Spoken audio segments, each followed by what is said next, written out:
No sector of space is as synonymous with pirate activity and bandit kingdoms as the chord perimeter of the inner sphere. Half a dozen distinct groups prey on the vulnerable border systems, sometimes for the betterment of their families and local communities, but just as often in the pursuit of riches or for their own amusement. These days, the area is simply known as the Rift, yet at one time this region had been the prosperous and heavily industrialized center of one of the most powerful nations of the Star League.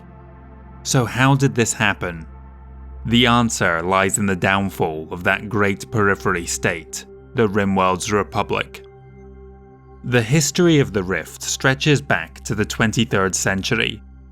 First to pass through the Dark Nebula and settle this frontier region was Hector Roe. On September 8, 2250, he and his 500 followers arrived at Apollo, whereupon Roe proclaimed the creation of the Rimworld's Republic. Some periphery-biased scholars have argued that this made the RWR the first of the great interstellar realms to form, since it predates the creation of the Free Worlds League by 21 years. Those wishing to make that argument conveniently overlook the fact that the Marik Commonwealth already counted 20 systems within its territory by 2246, and that Apollo would remain a single-planet nation for almost a century. Regardless, beginning in 2334, the Republic would begin to expand, incorporating some of the neighbouring colonies that had formed in the years since they first arrived. By the end of the Age of War, the Rimworld stretched halfway around the Lyran Commonwealth, by which time control of the realm had passed to House Amaris. 3 centuries under their iron fist transformed the Republic into the preeminent power within the periphery, in many ways surpassing even the Inner Sphere great houses. Of course, what transpired next would determine the future of more than just one nation, but rather humanity's collective future. The usurper Stefan Amaris was able to seize control of the Star League, beginning a war between the Amaris Empire Armed Forces and the Star League Defense Force. One of the first casualties of this conflict was the Rimworld's Republic itself, which was quickly overrun by the SLDF. The Amaris loyalists were unceremoniously ousted, and little care was given to ensuring the new government could maintain control over their far-flung worlds. Quick to exploit the situation was the Lyran Commonwealth, who had grown increasingly fearful of becoming boxed in between hostile powers. Their infamous Operation Ulmeric targeted the wealthiest and best developed planets for assimilation, with no thought given to the most vulnerable colonies along the fringes of settled space.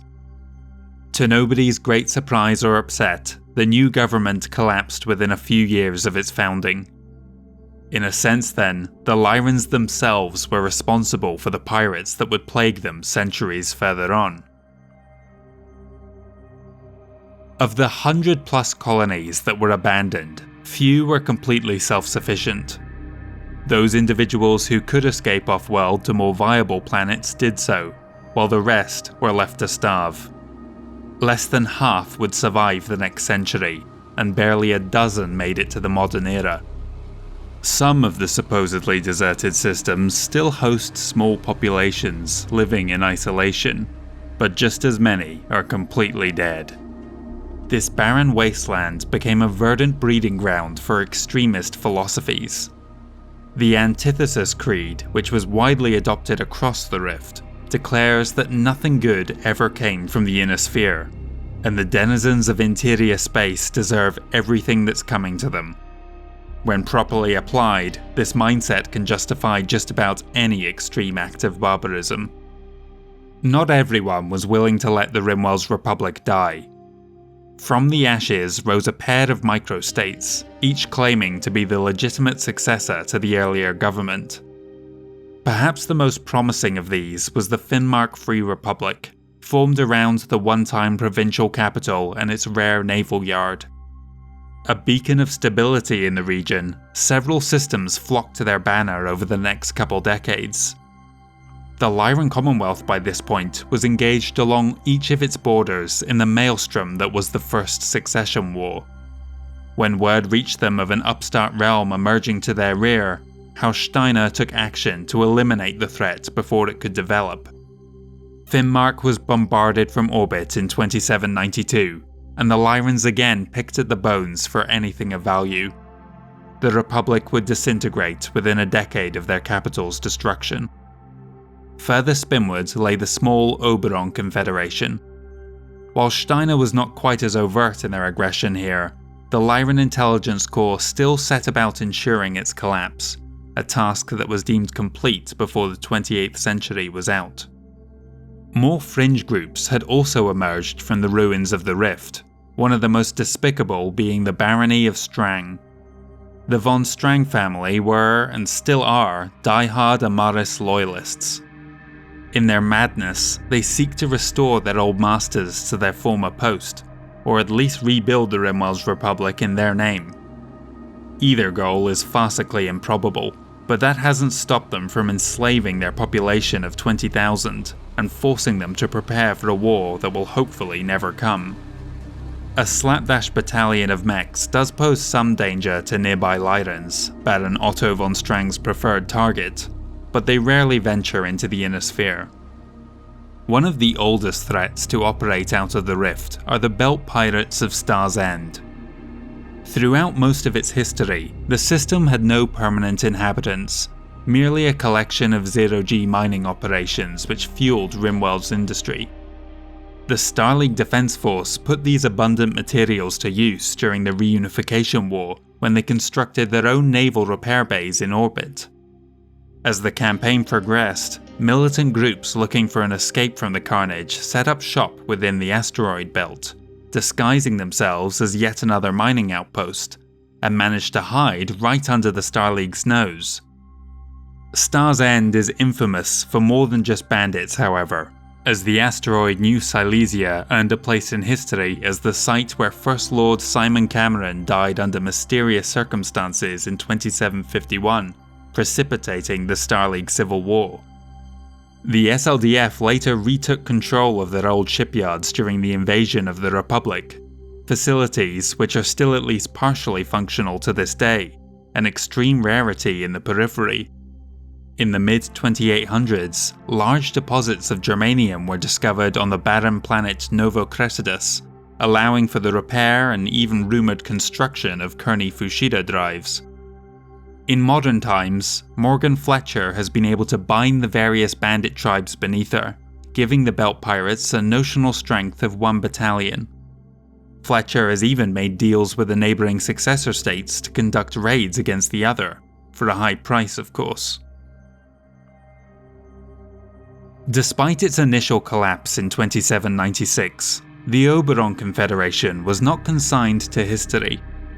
During the Second Succession War, Colonel Hendrik Grimm of the Lyran Regulars went AWOL, leading a pair of regiments on a path of destruction out into the Periphery.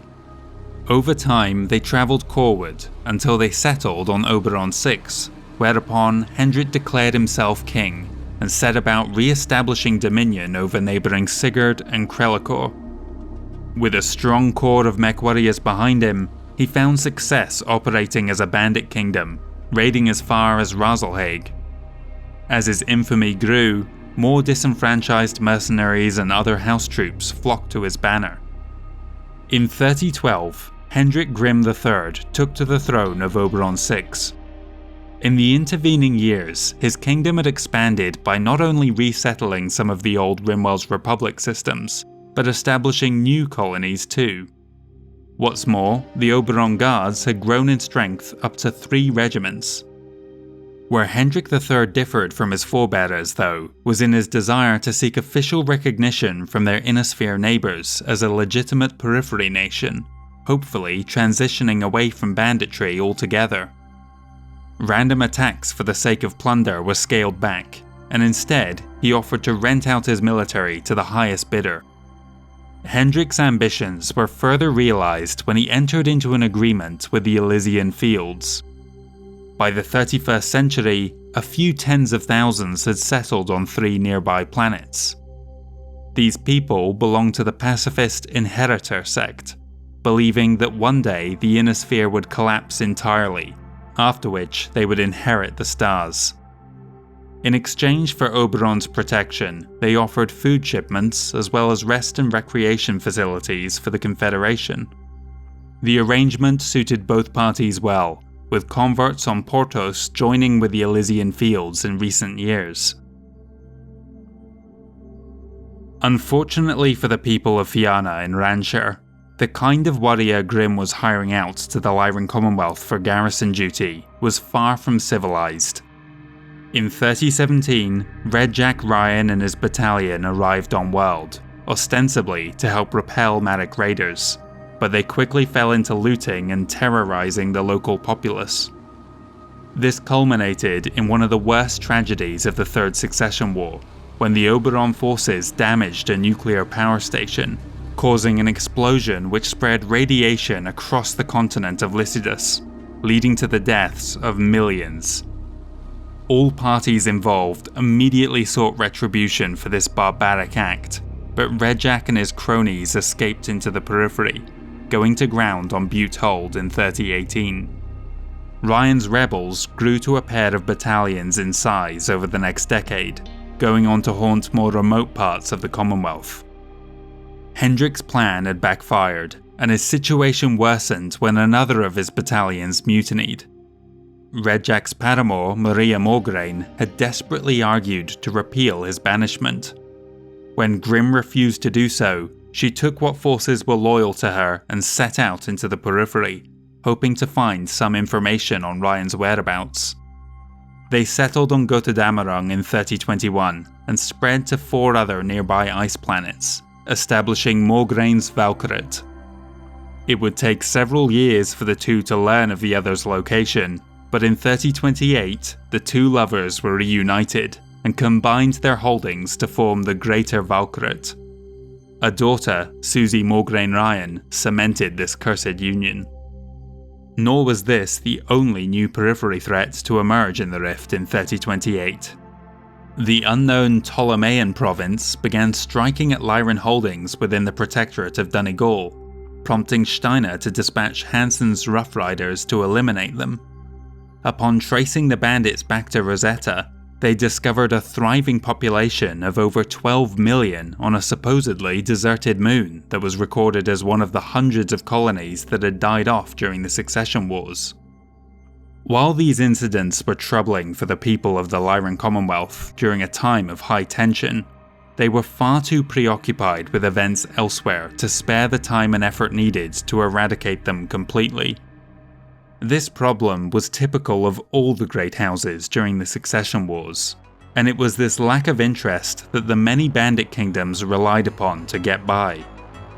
With the upcoming marriage of Davion and Steiner and the promised union of their realms having the potential to bring an end to conflict within the Inner Sphere, the days of the pirates might well be numbered.